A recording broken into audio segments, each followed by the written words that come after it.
So, understand motivation to create a motivated learner. In order to understand how to create motivated learners, we need to know what motivation is and the different ways our kids are motivated. So, motivation is the desire to fulfill a goal. Now, I am not a fan of SMART goals. So, we aren't talking goals like that, but a goal as an end result. It is one of the driving forces behind our behavior. Motivation is either extrinsic, inspired by an outside force, or intrinsic, inspired from within. So, in our homeschool, I have a mix of motivations, and the boys are usually motivated by an outside force, and my oldest daughter is intrinsically motivated. We have to tell her to slow down more than to speed up. So, how are your kids motivated? Observe how they accomplish goals and distinguish between what they need to do and what is important to them because the motivation is different in each case. Get a curriculum they like. Curriculum plays an important role in motivated learners.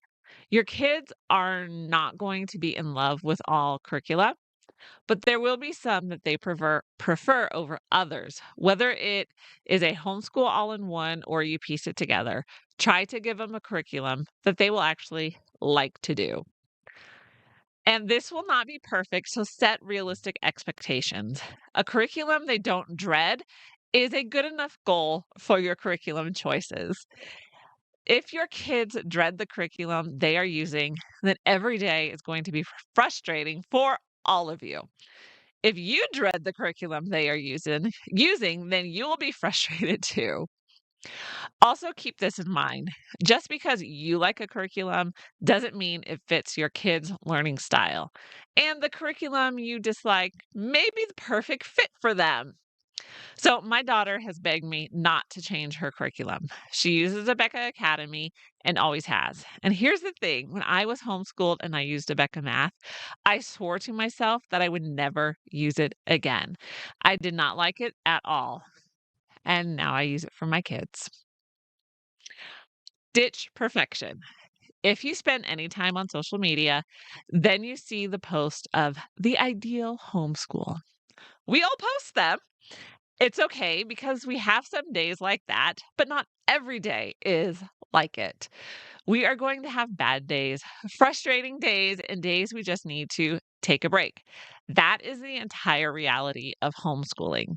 So ditch your ideas of the perfect homeschool day. It doesn't exist and you won't attain it. You want to give your kids the best education you can.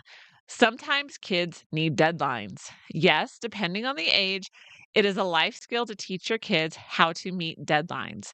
A free flowing schedule is not going to encourage motivated learning or teach them important life skills either.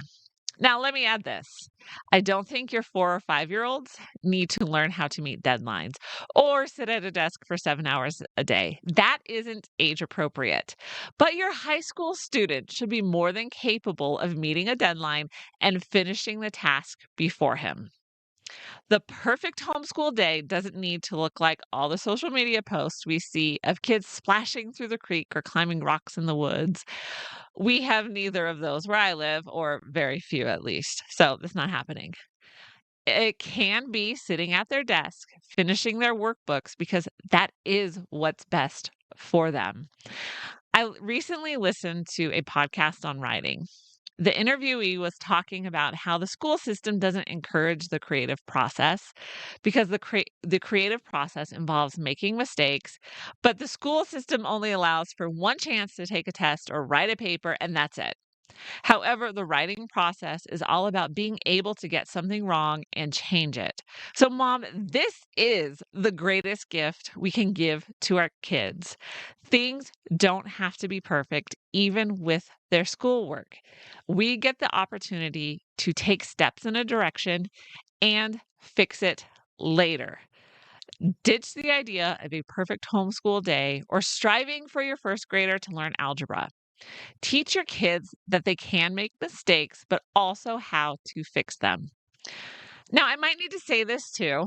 Obviously, this doesn't apply to everything. There needs to be self control and taking responsibility for stupid actions, play stupid games, win stupid prizes, but academics doesn't have to be perfect.